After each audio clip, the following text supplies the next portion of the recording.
symbolise l'ennemi. Les Philistins symbolisent le péché. Mais le Seigneur, au soldat qui doit continuer à vivre dans le péché, tu ne pourras pas rentrer dans la saison de changement. Dieu ne peut pas t'élargir au soldat que tu vis dans le péché. Dieu ne peut pas te faire prospérer au soldat que tu vis dans le péché. Alléluia. Alléluia. Nous ici, on ne vous prêche pas que pour s'élargir, pour être prospère dans la vie, de venir apporter de l'argent ou quoi que ce soit. Mais c'est la parole de Dieu que vous acceptez, qui est capable de produire ce changement, vous élargir. Alléluia. Les Philistins représentent l'ennemi. Ça représente le péché. L'état où tu te trouves aujourd'hui. C'est ça qui est en train de bloquer le processus de changement. C'est ça qui bloque le processus d'élargissement. Alléluia. Alléluia. Voilà pourquoi Dieu t'exhorte ce soir. Avec assez que les Philistins de ta vie aujourd'hui ne viennent pas combler tes puits. Ne viennent pas combler le plan d'élargissement de ta vie. Ne viennent pas combler le plan de la prospérité de ta vie. Parce que la pensée correcte de Dieu, la pensée positive de Dieu, et que tu sois continuellement béni. La pensée de Dieu, ce n'est pas un échec pour toi. La pensée correcte de Dieu, c'est que tu puisses prospérer à tous égards, et que tu sois en bonne santé, et tu prospères comme prospère les cas de ton âme. Ça, c'est la pensée de Dieu. Alléluia. Alléluia. Amen. Amen.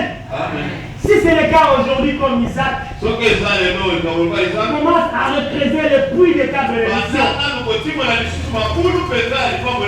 Dans la contrée où vivait Isaac,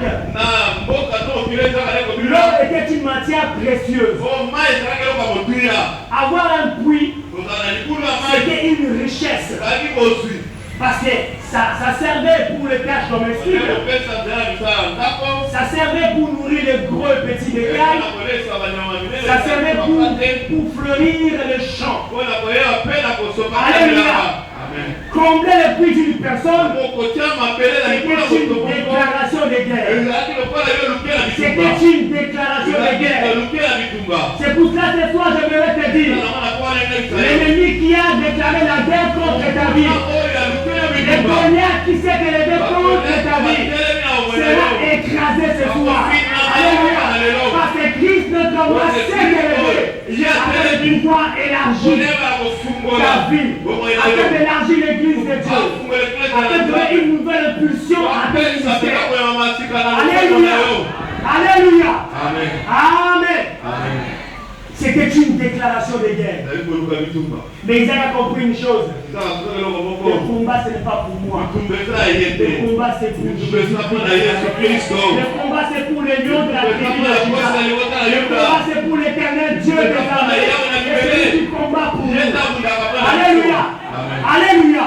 Ils viendront par un seul chemin. Et l'Éternel va les faire partir par seul chemin. Au nom de Jésus. Parce que c'est la saison de changement. Et que tout doit changer. Au nom de Jésus. Alléluia. Isaac était en droit de riposter. Il ne l'a pas fait. À cause de l'excellence de Jésus. À cause de l'excellence de Jésus. Mais Isaac a continué à creuser notre puits. Il a creusé, il a continué à creuser notre puits. Mais la parole de Dieu nous dit dans verset 20.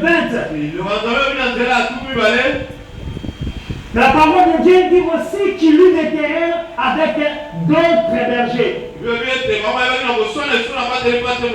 Il a continué à creuser notre puits. Parce qu'il recherchait le puits de sa bénédiction. Il recherchait le puits de son élargissement. Il recherchait le puits de sa quiétude. Il recherchait le puits de son élargissement, de sa bénédiction. Mais pendant qu'il marchait, il lui creusait. Les bergers de Guérard lui cherchaient encore querelle. Il cherchait encore querelle. Il eut des querelles avec d'autres bergers. Il donna à ses puits le nom de Sec. Et Sec veut dire dispute. Et Sec veut dire dispute. Il veut dire dispute. Il a disputé avec ces gens-là. Et la Bible dit, malgré les disputes, il ne s'est pas désarmé. Il n'a pas les pieds de là. Il a creuser notre pied ailleurs. Il a creuser notre pied ailleurs. Et on est dans le Seigneur. Sachez que dans ta vie chrétienne, dans ta marche chrétienne, dans les lacs qui va te conduire vers l'élargissement. Alors que tu commences à creuser le puits de ta conviction, tu commences à creuser le puits de ta propre expérience, et que tu obéis scrupuleusement aux ordres de l'Éternel. Mais malheureusement,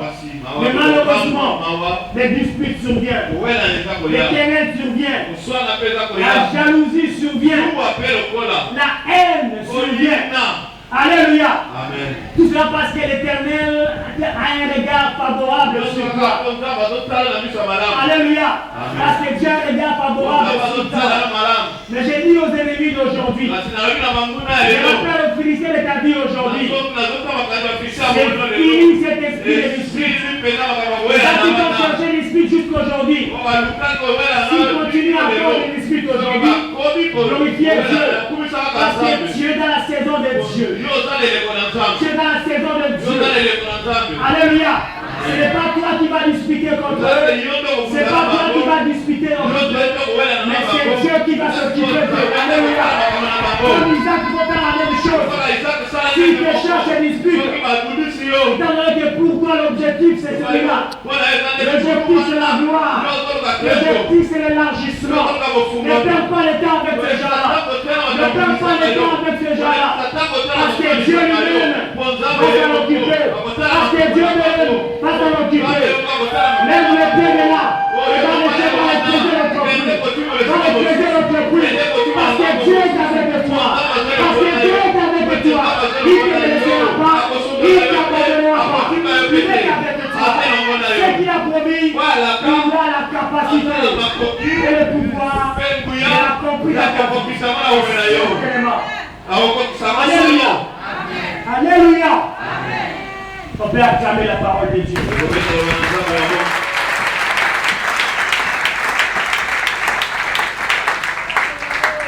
C'est vrai que tu continues à camper autour de jalousie. Dans le moment où règne le règne de la haine, où règne l'incrédulité, il y a des gens comme ça que le diable a fabriqué. Avec un niveau très élevé de l'incrédulité. Et l'empreinte du diable est tellement nauséabonde. Il a créé autour d'eux un effet d'entraînement. Et si tu fréquentes de tels gens, facilement il peut t'entraîner. Il ne faut pas demeurer là-bas de l'élévation. Oui, tu vas me dire, sincèrement, que Jésus-Christ nous a dit, si vous croyez à moi, vous ferez des œuvres et plus grands. Mais oui, j'ai fréquenté les pécheurs. J'ai fréquenté les gens qui sont dans la maladie. Je vais me poser la question ce soir. Combien de fois tu as fréquenté les pécheurs? Et tu as été converti. Combien de fois tu as fréquenté les malades? Et les malades étaient guéris. Alors que Jésus-Christ est apparu, partout où il passait, il avait la délivrance, la guérison. Il y avait le péché, le péché se départait avec le salut. Il y avait la maladie, Jésus qui peut chasser la maladie. Éloigne-toi de ces gens-là. Éloigne-toi de ces environnements-là qui vont t'empêcher de pouvoir s'élargir. Alléluia. Amen. Dans ces cadres-là, tu ne peux pas progresser. Dans ces cadres-là, tu ne peux pas t'élargir. Comprends que bien-aimé dans le Seigneur, que les disputes sera toujours là. L'esprit sera toujours là. Alléluia. Alléluia. Mais le malheur est que si tu continues à demeurer dans ces lieux-là, on parle du mal de toi, on te trouve dans l'esclave. Il me déclare dans Psaume 34, verset 20. Le malheur atteint souvent le juste, mais l'Éternel en délivre toujours. Le malheur atteint souvent le juste, mais l'Éternel en délivre toujours. Alléluia. Les moments